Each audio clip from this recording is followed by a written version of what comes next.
Hi అండి, అందరికీ నమస్కారం అండి. Welcome to my channel. ఈ వీడియోలో విశాఖపట్నానికి చంద్రబాబు అదిరిపోయే శుభవార్త అండి. దాని గురించిన పూర్తి సమాచారం అయితే తెలుసుకుందాం. వీడియోని ఎక్కడ కానీ స్కిప్ చేయకుండా ఎండ్ వరకు చూడండి, అప్పుడే పూర్తి ఇన్ఫర్మేషన్ అర్థమవుతుంది. అలాగే వీడియోకి ఒక లైక్ చేయండి ఫ్రెండ్స్. వీడియోలోకి తెలిపోదాము.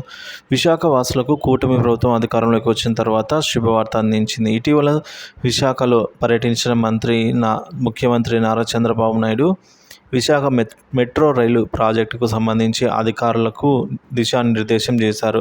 ఈ నేపథ్యంలో విశాఖ మెట్రో రైలు ప్రాజెక్టులో కొంత కదలిక వచ్చింది.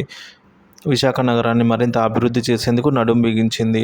ఈ క్రమంలోనే విశాఖ పర్యటనలో మెట్రో రైలు ప్రాజెక్టుకు సంబంధించి గతంలో నిర్ణయించిన డిజైన్లకు అధికారులు కొన్ని మార్పులు చేయనున్నారు. విశాఖలో NHIA నిర్మించే ఫ్లైఓవర్ బ్రిడ్జీల ఆధారంగా మెట్రో డిజైన్లు ఉండేలా చర్యలు చేపట్టనున్నారు.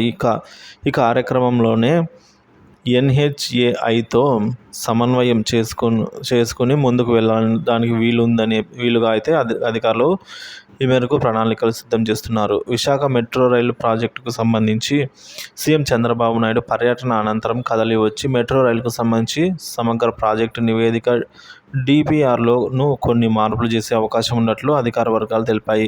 ఉత్తరాంధ్ర ప్రాంతంలో ఉన్న ప్రాజెక్టులపై సమీక్ష నిర్వహించిన సీఎం చంద్రబాబు మెట్రో పనుల్ని ముందుకు తీసుకెళ్లాలన్న తన ఆలోచనను ఏపీ మెట్రో రైలు కార్పొరేషన్ MD UJM రావుకు తెలిపారు. ఇక నగరంలో ట్రాఫిక్ను తగ్గించేందుకు పలుచోట్ల ఫ్లైఓవర్ల నిర్మాణానికి NHAI ఇప్పటికే ప్రతిపాదనలు సిద్ధం చేసింది. వాటిని నిర్మించిన తర్వాత మెట్రో నిర్మిస్తే ఇబ్బందులు తలెత్తవచ్చు అన్న అభిప్రాయాన్ని అధికారులు వ్యక్తం చేస్తున్నారు. ఈ నేపథ్యంలోనే NHAIకి మెట్రో రైలుకి ఎలాంటి ఇబ్బందులు లేకుండా నిర్మాణాలు చేపట్టాలని అధికారుల సమీక్షలో ముఖ్యమంత్రి స్పష్టం చేశారు. ప్రస్తుతం విశాఖలో 12 ఫ్లైఓవర్లు నిర్మించేందుకు NHAI DPR సిద్ధం చేసింది. ఈ నేపథ్యంలో కొన్ని ప్రాంతాల్లో పిల్లర్ల చుట్టూ